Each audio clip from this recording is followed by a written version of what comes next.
Nous sommes le 26 janvier 2023 à Gérardmer à l'occasion du 30e Festival international du film fantastique et nous recevons Thomas Gillon. Bonjour. Bonjour à toutes et à tous. Vous êtes conseiller départemental des Vosges et vous habitez Gérardmer. Alors, peut-être avant de se lancer dans le gore, les zombies, etc., est-ce que vous pouvez nous présenter Gérardmer, la perle des Vosges, Gérardmer, comme on dit en Alsace? Mais malheureux. Écoutez, Thomas Gion, conseiller départemental pour le canton de Gérardmer. Alors Gérardmer, j'en ai parlé hier dans mon discours, perle des Vosges, et c'est les 30 ans du festival, donc les noces de perles. Donc c'est une petite anecdote que j'avais trouvée intéressante de souligner. Donc Gérardmer, voilà, c'est la vallée des lacs, les forêts, ces magnifiques lacs qui nous entourent. 8290 habitants qui ont la chance de pouvoir y vivre à l'année. Donc voilà, on est à une altitude de 675 mètres, un lac qui est à l'altitude de 666 mètres. Donc pour les puristes du fantastique et de ce qui fait peur, chiffre du diable. Bon, ça, il ne faut pas le dire à nos amis visiteurs et touristes, parce que sinon, ils ne viendront plus. Alors, est-ce que, il y a 30 ans, donc, c'est la naissance du festival, qui a démarré une vingtaine d'années plus tôt, dans les Alpes, à Voriaz. Mais comment est-ce que Gérardmer est devenu aujourd'hui la capitale du film fantastique? Qui est à l'origine de ça? Est-ce que vous connaissez l'histoire? Alors l'histoire, je la connais un petit peu, mais je sais pourquoi la direction du Public System a décidé de venir ici. C'est qu'on a un tissu de bénévoles qui est incroyable. On a 600 bénévoles qui sont ravis de pouvoir participer à ce beau festival. On est allé les rencontrer ce matin avec Elisabeth Klipfel, ma conseillère départementale, à mes côtés. On allait voir les chauffeurs, on allait voir le monde dans les bureaux. Ils sont ravis de se retrouver. C'est pas mal de retraités qui attendent ce festival aussi. C'est un moment très important pour eux. Donc effectivement, on a ces 600 personnes qui donnent tout leur temps pour ce festival. On a la chance d'avoir de magnifiques salles qui permettent justement la projection de ces films. Et on a tout un réseau d'hôteliers restaurateurs qui sait recevoir avec des beaux établissements. Et cette qualité qu'ont les Vosgiens, c'est cet art de recevoir qui est, je pense, inégalable. Mais fantastique et Gérardmer, au-delà des bénévoles, il y a un lien quelque part? Quand on arrive à Gérardmer, en général, les gens disent « Waouh, c'est fantastique ». Donc tout est là, tout est dit. Alors, le festival attire des milliers de touristes culturels en plein hiver. Est-ce que ça ne participe pas, comme on peut le craindre, à une gentrification, une augmentation du prix des loyers, des appartements loués via Airbnb qui empêchent aujourd'hui les jeunes Géromois, les jeunes Vosgiens de se loger correctement et qui les poussent à quitter la ville ou le département? Alors effectivement, on est victime de notre succès, mais j'ai envie de dire quelque part tant mieux pour toute l'économie qui en résulte. Et effectivement, pour les locaux, c'est un petit peu compliqué parce que qui dit plus de monde dit forcément, c'est l'offre et la demande. Les gens vont chercher de quoi se loger, Airbnb en particulier, parce que c'est vrai que c'est entre guillemets la location facile. Donc effectivement, les gens vont préférer louer en saisonnier que de louer à l'année par exemple. Et le prix des terrains augmente considérablement. Et voilà, c'est le tourisme avant tout. Donc nous, ce qu'on recherche au niveau départemental, c'est de réussir à faire rester les jeunes, faire rester les jeunes natifs de Gérardmer, parce qu'on est quand même passionné de notre ville, de notre territoire. Et c'est des fois un peu malheureux de se sentir un petit peu chassé parce qu'on ne peut plus forcément se loger sur le secteur. Donc ça, c'est tout un travail qu'on est en train de mener avec le conseil départemental, la communauté de communes pour réussir à trouver l'équilibre, parce qu'il faut vraiment de tout. Et effectivement, vous en avez parlé, il y a énormément de festivaliers qui sont venus, qui reviendront peut-être plus tard en été, etc. Et moi, je suis vraiment ravi qu'il y ait aussi toute cette fréquentation. Mais est-ce que le politique a une action réelle à mener contre cette inflation immobilière quelles mesures pouvez-vous prendre? Ou est-ce que vous êtes spectateur tout simplement parce que l'élu n'a pas forcément les moyens d'agir? Alors malheureusement, c'est un petit peu ça le problème, hein, c'est que on ne peut pas, on n'a pas la baguette magique qui nous permet de pouvoir stopper tout ça. Ce qu'on peut faire, c'est voilà, travailler avec les locaux, avec les élus, pour essayer justement de trouver peut-être un règlement ou quelque chose qui fasse qu'on trouve une solution pour endiguer un petit peu cette fuite, quoi, enfin, malheureusement.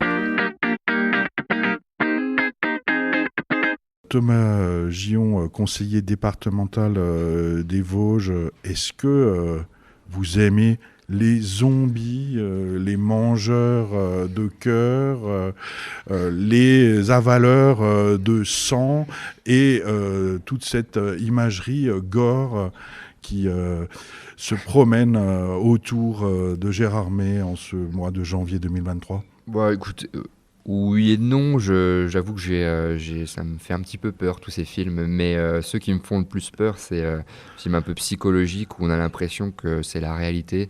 Et là, c'est vrai que c'est un peu plus inquiétant parce qu'on se méfie de tout le monde. Donc voilà, mais je suis ravi que Gérardmer se positionne sur ce secteur du film fantastique. Il y a des belles choses, on a pu voir de beaux films. Moi, je suis ravi d'avoir pu voir Anne Leni, réalisatrice, qui fait partie du jury, parce que j'ai eu la chance de pouvoir participer au tournage du Torrent, qui a été réalisé donc par elle, avec José Garcia, entre autres. Donc, ça ramène énormément derrière d'activités sur le territoire. Donc, on est ravis, et j'en ai parlé hier dans mon discours, que Gérardmer soit une terre de tournage, enfin que les Vosges soient terre de tournage, c'est vraiment un plus pour nous. Vous êtes jeune, vous avez l'air ouvert d'esprit. L'élu de base, dans toute la France, et j'imagine aussi dans les Vosges, n'est pas forcément jeune, n'est pas forcément ouvert d'esprit. Est-ce que le soutien à un festival comme celui de Gérardmer est quelque chose de facile à partager? Est-ce que y a des freins parmi vos collègues élus qui disent qui pourraient peut-être dire que c'est de la sous-culture, ça ne mérite pas forcément une aide publique, etc. Bon, écoutez, quand je vois actuellement le monde dans les salles, toute la ferveur qui règne autour de ce festival, je rebondis encore sur ces 600 bénévoles qui sont ravis, parce que quelque part c'est aussi pour eux qu'on fait ce festival. Moi, je pense que le soutien, il doit être des premiers instants. Il faut qu'on soutienne la culture, qu'on soutienne le festival du film fantastique de Gérardmer pour ce qu'il est. Effectivement, il faut le vendre, mais nos collègues élus le comprennent. Il suffit qu'on leur montre un petit peu les chiffres des fréquentations, etc. Et on sait que ce festival, il fait rayonner le département. Donc voilà, il faut raisonner département, pas que Gérardmer, canton de Gérardmer. Et on a, des chiffres pas forcément, mais lors de la cérémonie d'ouverture, il a été évoqué des visiteurs de 20 nationalités différentes, donc j'imagine aussi de la France entière. On sait d'où viennent les spectateurs? Non, c'est pas... Alors précisément non, je sais effectivement qu'ils viennent du monde entier. Il suffit de patienter un petit peu dans les files d'attente pour voir que ça parle français, ça parle allemand, ça parle anglais, ça parle toutes les langues, et c'est ça qui fait vraiment la force de ce festival. Moi, j'ai envie que les gens repartent dans leur pays, repartent dans leur région, avec l'image d'un super festival de Gérardmer, avec des beaux films, une belle ambiance, de la neige, et ça, c'est très important. Et si demain, eux reviennent, on aura aussi gagné notre pari. Voilà, reviennent en pédalo sur le lac, par exemple. Alors, les files d'attente dans le froid et la neige, parfois la pluie, ça dépend. C'est un des symboles. Ça fait partie du charme. Voilà. Mais ça peut être dangereux pour les vieux, pour les personnes âgées. Acheter ou réserver un film est un exploit technologique qui demande une dextérité du pouce sur Internet qui n'est pas forcément ouvert à tous et à toutes. Enfin, en résumé, si on est vieux et qu'on ne maîtrise pas Internet, c'est quasiment impossible d'acheter un billet ou de réserver une séance. Est-ce qu'il n'y a pas un petit effort à faire de ce côté-là ? Oui, alors il n'y a pas besoin d'être vieux pour ne pas savoir utiliser son téléphone ou Internet. Effectivement, c'est malheureusement les risques de la dématérialisation. Je pense que le festival a voulu proposer une facilité parce que moi j'ai souvenir en tant que Jéromois de poireauter, hein, c'est du Vosgien, dans les files d'attente sans être sûr de pouvoir forcément rentrer dans la salle.